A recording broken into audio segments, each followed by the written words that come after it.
सहनाववतु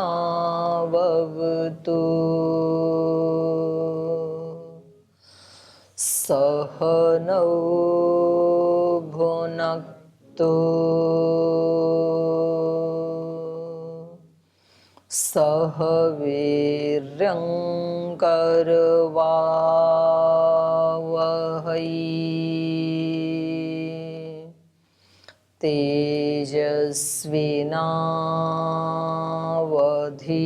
तेजस्विनावधीतमस्तु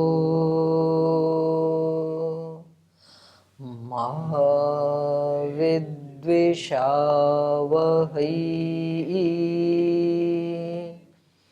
ॐ शान्ति शान्ति शान्तिः।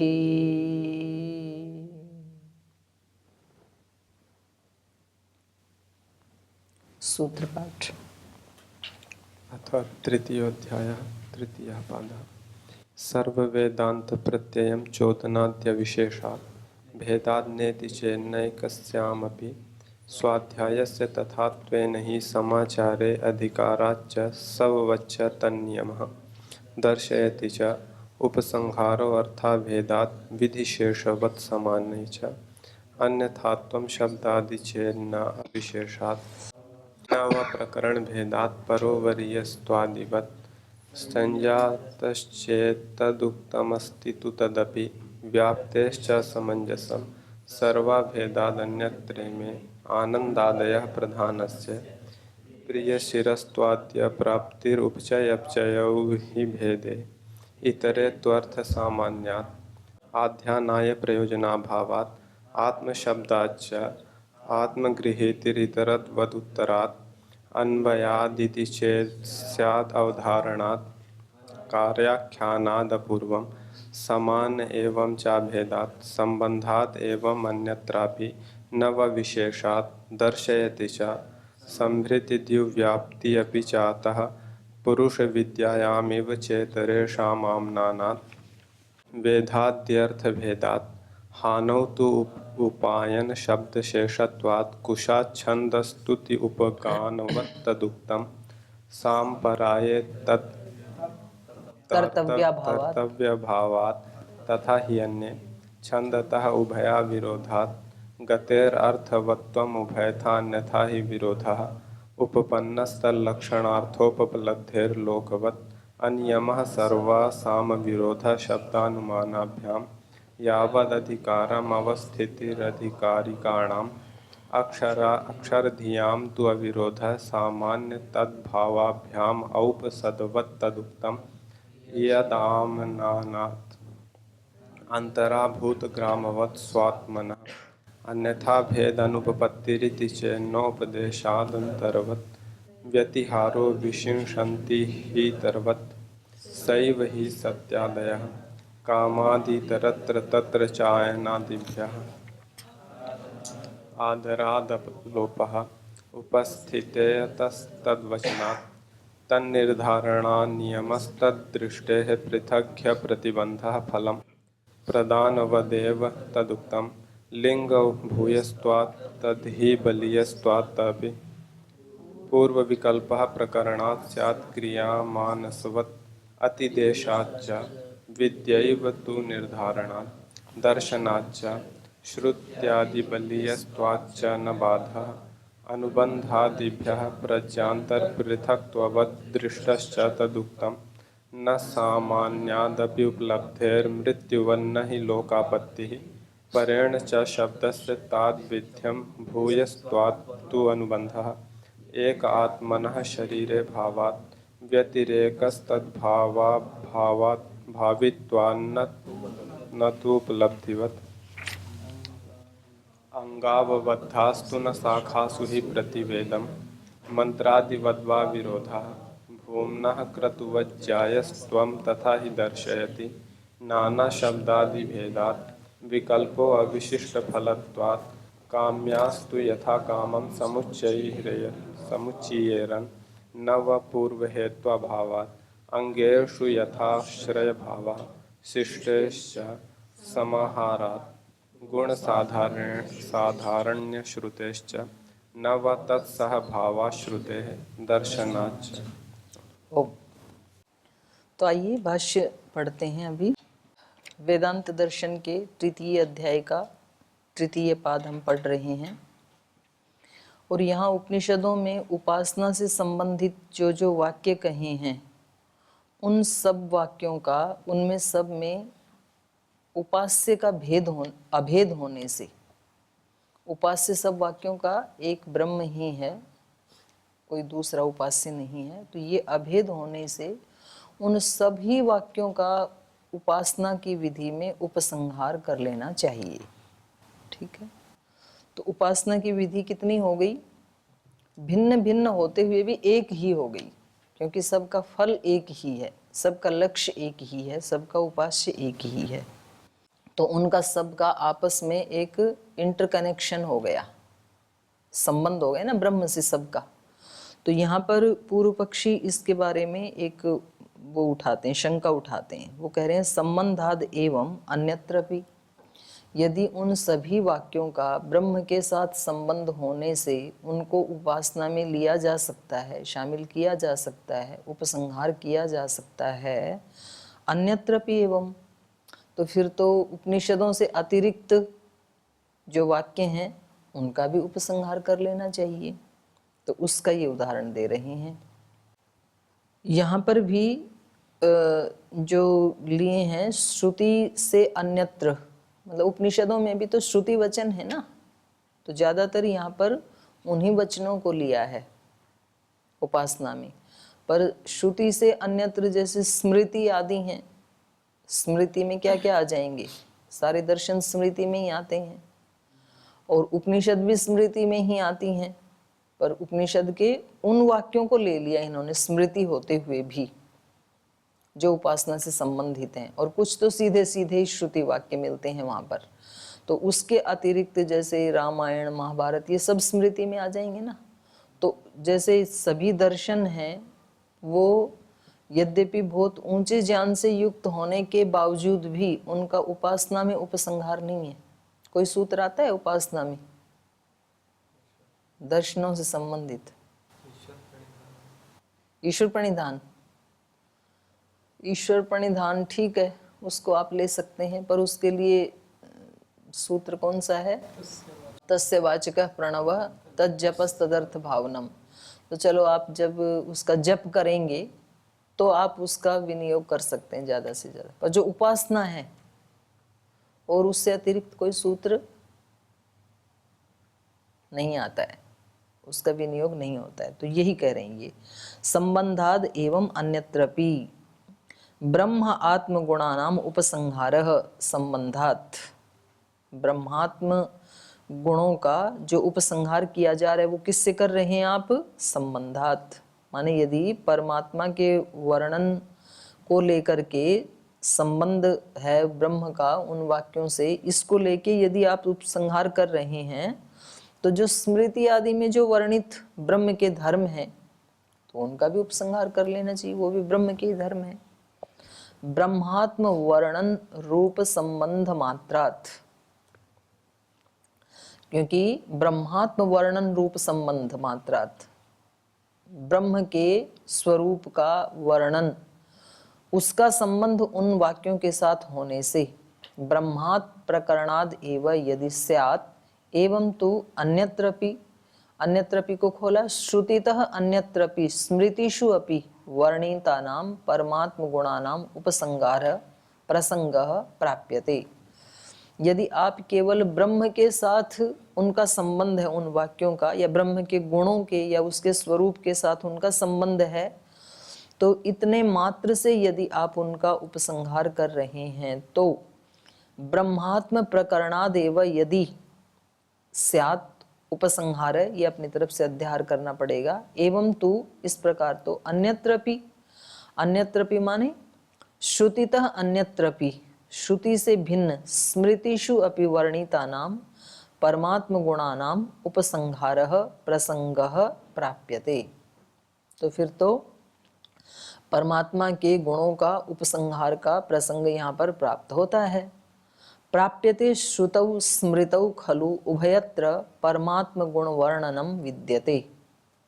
तो ऐसा यदि हो जाए, उनका भी उपसंहार हो, तो परमात्म गुणानाम उपसंहार प्रसंग प्राप्ते श्रुतौ स्मृतौ खलु, श्रुति में भी और स्मृति ग्रंथों में भी उभयत्र परमात्म गुण वर्णनम विद्यते, क्योंकि दोनों ही जगह परमात्मा के गुणों का वर्णन विद्यमान है। स्मृति ग्रंथों में भी, जैसे दर्शन आदि में क्या है, परमात्मा के गुणों का ही तो वर्णन है सब, तो सभी का वो कर लेना चाहिए उपसंहार। तो उसका समाधान दे रहे हैं, नैवा विशेषात। तो यहाँ पर वा जो है वो चय के अर्थ में आया है, वाकारस चार थे, तो अर्थ हो गया न च विशेषात, नहीं कर सकते, क्योंकि विशेषात श्रुति के विशेष होने से, स्मृति और श्रुति दोनों एक नहीं है, बल्कि उसमें श्रुति विशेष है। तो विशेष का जहाँ ग्रहण होता है तो वहाँ सामान्य का नहीं होगा, नहीं तो वो विशेष रहेगा ही नहीं। जैसे व्याकरण आदि में तो ऐसे होता है कि भाई विशेष में सामान्य अंतर्निहित ही होता है, कि विशेष का ग्रहण करेंगे तो सामान्य का स्वतः ही हो जाएगा, लेकिन यहाँ उससे उल्टा है। ये कह रहे हैं कि श्रुति विशेष है, इसलिए श्रुति में स्मृति का ग्रहण नहीं होगा, स्मृति में तो श्रुति का हो जाएगा, क्योंकि श्रुति स्मृति जो है वो श्रुति का अनुसरण करती है, उसके पीछे चलती है।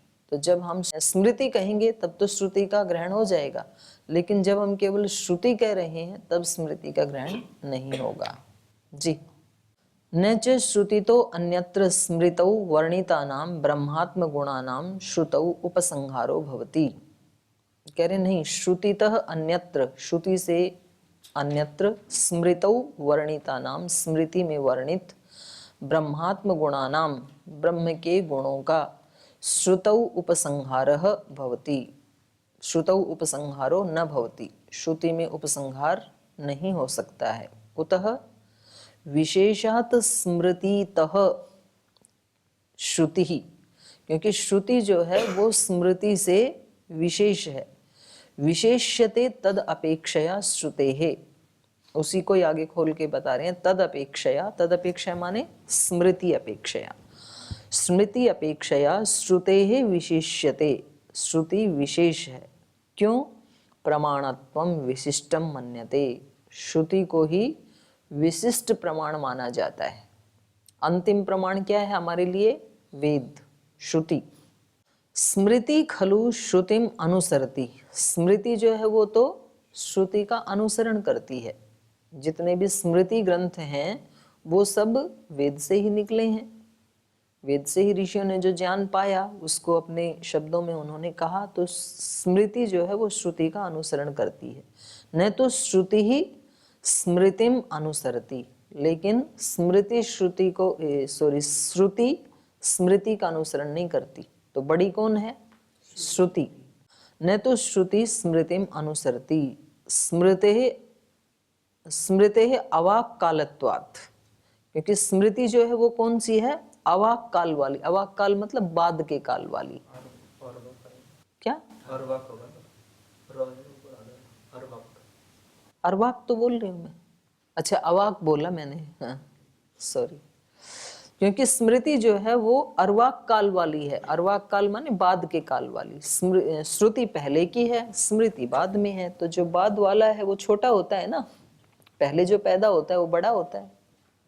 तो छोटे तो बड़े का अनुसरण कर सकते हैं, पर लोक में कभी कभी बड़े भी छोटे का कर लेते हैं, वो बड़ा बन जाए तो वहां तो चलेगा। लेकिन यहाँ वेद से बड़ा कुछ भी नहीं है, श्रुति से बड़ा कुछ नहीं है। इसलिए श्रुति ही हमारे लिए परम प्रमाण है। तो इसलिए उपसंहार केवल श्रुति वाक्यों का ही होगा उपासना में। कितना भी ज्यादा साइंस टेक्नोलॉजी ये वो कितना भी विकास हुआ हो, पुरानी चीजों को छोड़ा हो, लेकिन तो भी आज तक भी संस्कार जो भी होते हैं 16 संस्कार आदि, तो उनमें श्रुति के मंत्रों का ही उच्चारण किया जाता है। लिपि भले ही उसमें अलग अलग हो सकती है, इंग्लिश की लिपि हो सकती है, कन्नड़ हो सकती है, बांग्ला हो सकती है, कोई भी हो सकती है, लेकिन तो भी विधान श्रुति वाक्यों का ही है। तो उपासना में भी उन्हीं का ही उपसंहार होगा। दर्शयति च, और कह रहे हैं वो श्रुति में ये श्रुति स्वयं भी यही कहती है कि श्रुति का ही उपसंहार होना चाहिए। दर्शयति च का ये अर्थ है। दर्शयति च श्रुति, ये श्रुति को ठीक कर लीजिए, रीति श्रुति ऐसे कुछ हो रखा है। दर्शयति च श्रुति शब्दः श्रुति प्रोक्तस्य ब्रह्म वर्णनस्य प्रमाणत्वं साफल्यं च। श्रुति प्रोक्तस्य, श्रुति में कहे हुए जो ब्रह्म वर्णनस्य, जो ब्रह्म का वर्णन है, उसका प्रमाणत्वं साफल्यं च, उसी का ही केवल प्रमाणत्व है श्रुति में जो कहा है, और उसी का ही साफल्यम च, साफल्यम मतलब उसी का ही फल मिलता है। श्रुति वाक्यों के अकॉर्डिंग जब किया जाता है उपासना आदि, तो उसी का ही फल भी मिलता है, फल सहित साफल्यम।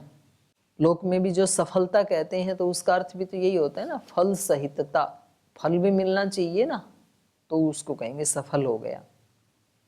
तन्वर्त संजय तम त्वौ उपनिषदम पुरुषम पृच्छामि, तो ये बृहदारण्यक का वचन है। तम तु औपनिषदम पुरुषम पृच्छामि, मैं उस ब्रह्म से किसको पूछ रहा हूं? उस औपनिषद पुरुष को, माने सामान्य पुरुष को मैं नहीं जानना चाहता, नहीं पूछना चाहता। प्रार्थना में, उपासना में किस पुरुष के बारे में मेरी जिज्ञासा है? औपनिषदम। उपनिषद का एक अर्थ रहस्य भी होता है। तो जो पुरुष दिखाई नहीं दे रहा है मेरे को, जो रहस्यात्मक है, उसको, उसके बारे में पूछ रहा हूं मैं, उसको जानना चाहता हूं। तो इससे क्या पता लगा कि ये उपासना काल में इसका जो लक्ष्य है वो कौन है? रहस्यात्मक पुरुष, कोई लौकिक वस्तु नहीं है। उस पुरुष के बारे में पूछा जा रहा है। न वेदवित मनुते तम बृहंतम, न अवेदवित तम बृहंतम मनुते। तो ये भी श्रुति का ही वाक्य है, तैत्तिरीय ब्राह्मण का वाक्य है ये। तो कहा अवेदवित, जो वेद को नहीं जानता, वो तम बृहंतम न मनुते, वो उसका मनन नहीं कर सकता है।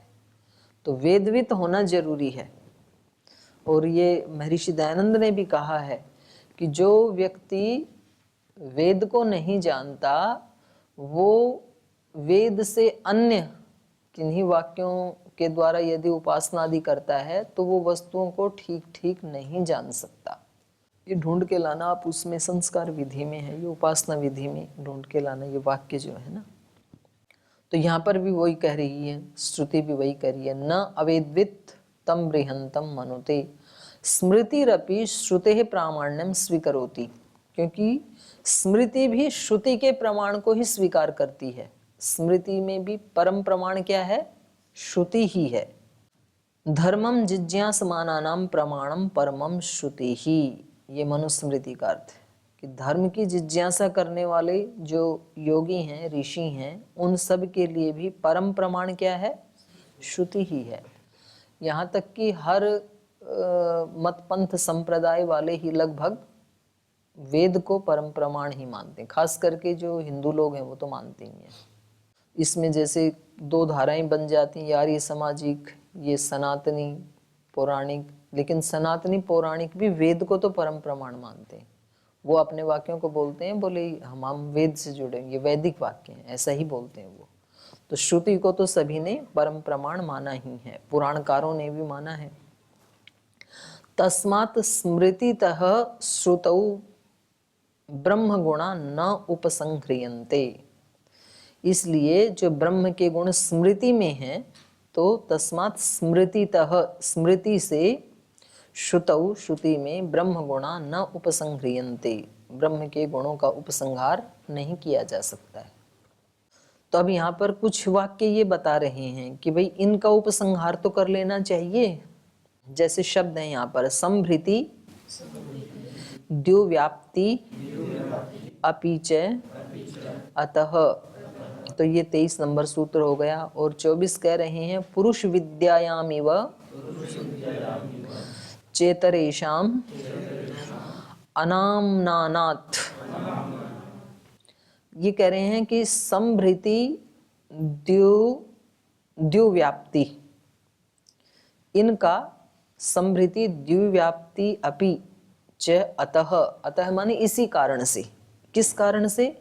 इनका ब्रह्म के साथ, ब्रह्म के गुणों के साथ संबंध है। यद्यपि ये हैं तो स्मृति के वाक्य, लेकिन तो भी इनका संबंध किससे है? परमात्मा से है। तो इनका तो संहार कर, उपसंहार कर लेना चाहिए। संभृति मतलब होता है धारण शक्ति। तो धारण शक्ति, सारे संसार को धारण कौन कर रहा है? ब्रह्म ही कर रहा है। तो ये तो ब्रह्म का गुण है ना, संभृति। और द्युव्याप्ति, द्युलोक में जो व्याप्त है, द्युलोक की जो व्याप्ति है, विराट, तो ये भी किसका गुण है? ये भी ब्रह्म का ही है।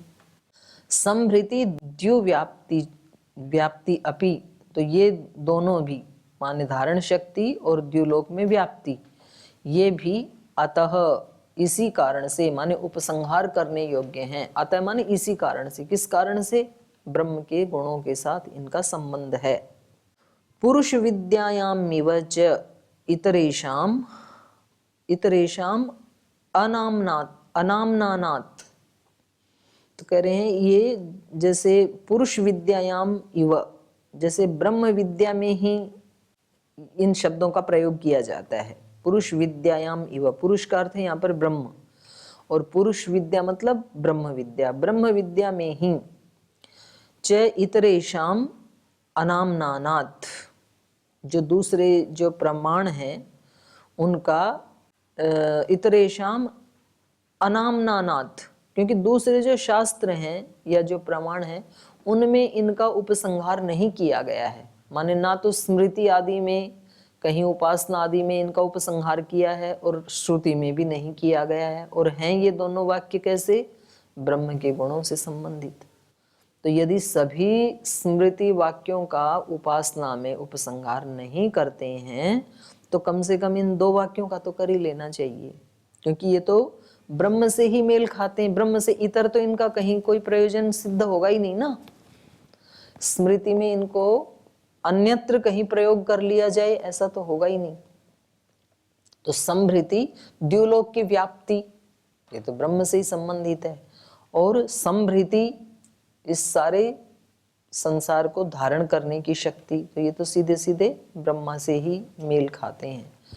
तो अनाम्नानात्, दूसरे शास्त्रों में इनका नाम या इनका उपसंहार नहीं हुआ है, इस हेतु से। अनाम्नानात् माने इनका कहीं नामकरण नहीं हुआ, इस हेतु से इनको पुरुष विद्यायाम इव, क्योंकि ये तो ब्रह्म विद्या जैसे ही है वाक्य, तो इनको तो संहार, उपसंहार कर ही लेना चाहिए। अनयोः सूत्रयोः एक वाक्यता अस्ति, तो यहाँ भी इन दोनों सूत्रों की एक वाक्यता है, इसलिए साथ साथ पढ़ दिया है। संभृति द्युव्याप्ति अपि च अतः, संभृतिश्च द्युव्याप्तिश्च, दो शब्द हैं। ते संभृति द्युव्याप्ति, तो दोनों को मिलाकर के समास हो गया। अब कह रहे हैं अपि शब्देन सह संधि आर्षः, तो जब ये द्विवचन हो गया ना, संभृति द्युव्याप्ति, तो अपि के साथ सूत्र में संधि नहीं होनी चाहिए। क्यों नहीं होनी चाहिए बोलो? ईदुदे द्विवचनम प्रगृह्यम, तो प्रगृह्य संज्ञा हो गई, तो संधि नहीं होनी चाहिए। फिर भी संधि हो रही है, यण हो रहा है ना सूत्र में 23 नंबर में। संभृति द्युव्याप्त्यपि ऐसे हो रहा है ना, द्युव्याप्ति अपि ऐसे होना चाहिए था अलग अलग। तो कह रहे हैं ये आर्ष संधि है, छंद में बहुलम छंदसी करके हो जाएगी। संभृति ही, संभृति का मतलब है संभरणम सम्यक धारणम पृथिव्याः। संभृति का मतलब पृथ्वी को सम्यक रूप से धारण करने वाली शक्ति। और द्युव्याप्ति ही दिव्य व्याप्ति। द्युव्याप्ति का मतलब है द्युलोक की जो व्याप्ति है। तो द्युलोक कितना व्याप्त है? अनंत व्याप्त है, उसका कोई सीमा थोड़ी है। तौ एतौ धर्मौ किल अथर्व श्रुतौ वर्णितौ, तो ये जो दोनों धर्म हैं ये अथर्व संहिता में इनका वर्णन मिलता है। ये अथर्ववेद का आगे मंत्र दे रहे हैं, प्रमाण दे रहे हैं। ब्रह्म ज्येष्ठ संभृता वीर्याणि ब्रह्माग्रे ज्येष्ठम दिवम आततान। ब्रह्म ज्येष्ठ संभृता वीर्याणि, कह रहे हैं वो ब्रह्म जो है ज्येष्ठ ब्रह्म, या यहाँ पर ब्रह्म का अर्थ विराट यदि करेंगे तो प्रकृति भी हो जाएगा। इस सब को वीर्याणी संभृता, इस ज्येष्ठ प्रकृति को ये जो ब्रह्म है वो अपने पराक्रम से इस सारी सृष्टि को संभृता, भरण पोषण करता है। और ऐसे ही आगे ब्रह्माग्रे ज्येष्ठम दिवम आततान, ब्रह्म और अग्रे इसको अलग अलग कर देंगे हम। ब्रह्म, उस ब्रह्म ने अग्रे सृष्टि के आदि में ज्येष्ठम दिवम आततान, इस विराट द्युलोक को फैला दिया। आततान तौ धर्मौ ही आधि दैविक विभूति रूपौ, तो कह रहे हैं कि ये जो दोनों धर्म हैं ये हैं तो ब्रह्म से ही संबंधित, लेकिन ये कैसे हैं? ये आधि दैविक विभूति रूप वाले हैं, क्योंकि एक धारण शक्ति को बता रहा है उस ब्रह्म की, और दूसरा उसकी विराट शक्ति को बता रहा है, व्याप्ति शक्ति को बता रहा है। तौ धर्मौ हुई आधि दैविक विभूति रूपौ परमात्मनः स्तः नाध्यात्मिकौ, ये आध्यात्मिक वर्णन नहीं है। और उपासना में हम कौन सा वर्णन करते हैं ईश्वर के गुणों का? आध्यात्मिक वर्णन का ज्यादा करते हैं। ऐसे बीच बीच में कभी ले लेते हैं वो भी, लेकिन मुख्य रूप से तो आध्यात्मिक वर्णन ही लेते हैं। लेकिन ये कैसे हैं? आदिदैविक विभूति रूपौ परमात्मनस्त न आध्यात्मिकौ अतश्च तौ अपि न उपसंहर्तव्यौ, इसलिए इनका भी उपसंहार नहीं किया जा सकता है। इति प्राप्ते ही उच्यते, तो ये प्राप्त हो रहा था कि इनका भी उपसंहार उपासना में नहीं किया जा सकता है, क्योंकि ये सब क्या, किसके वर्णन को बता रहे हैं? आधिदैविक। और उपासना में हम कौन सी ऋचाओं को लेते हैं? आध्यात्मिक। तो अप्राप्ति थी इसलिए ये सूत्रकार ने रचना की। तो सूत्रकार क्या कह रहे हैं? पुरुष विद्यायाम इवच, कि नहीं ये भले ही आधि दैविक विभूति रूप वाले हैं, लेकिन ये पुरुष विद्यायाम इव, ये ब्रह्म विद्या के जैसे ही हैं। और इतरेषाम अनाम्नानात्, पुरुष विद्यायाम इव च इतरेषाम धर्माणाम अन्यत्र अनाम्नात्, अनाम्नात् का अर्थ किया अपठनात्, क्योंकि ये यद्यपि आधिदैविक रूप विभूति वाले हैं, लेकिन तो भी ये ब्रह्म विद्या के समान ही हैं, ब्रह्म विद्यायाम इव। और इतरेषाम धर्माणाम, और जो दूसरे धर्म हैं, माने अध्यात्म धर्म से भिन्न जो दूसरे धर्म हैं, आदि भौतिक आदि दैविक, उनमें अनामनाथ अपठनाथ, वहां इनका पठन किया नहीं है। तो फिर इनको कहाँ ले लेना चाहिए? ब्रह्म विद्या में ही ले लेना चाहिए। अन्यत्र अनामनाथ अपठनात् भवति उपसंहार, तद्वत् एतयोः उपसंहार कर्तव्यः। तो इसलिए इनका अन्यत्र क्योंकि पाठ नहीं है, अपठनात् भवति उपसंहारः, तो जिसका कहीं अन्यत्र उपसंहार नहीं हुआ है तो उसको ले लेना चाहिए। तो कह रहे हैं इस प्रकार से तद्वत् एतयोः उपसंहार कर्तव्यः, इसलिए इनका उपसंहार कर लेना चाहिए। यतो ही एतौ धारण व्याप्ति धर्मौ, क्योंकि ये दोनों शब्द जो हैं ये धारण शक्ति वाले और व्याप्ति, धारण धर्म वाले और व्याप्ति धर्म वाले हैं। समझ में आ रहा है ना?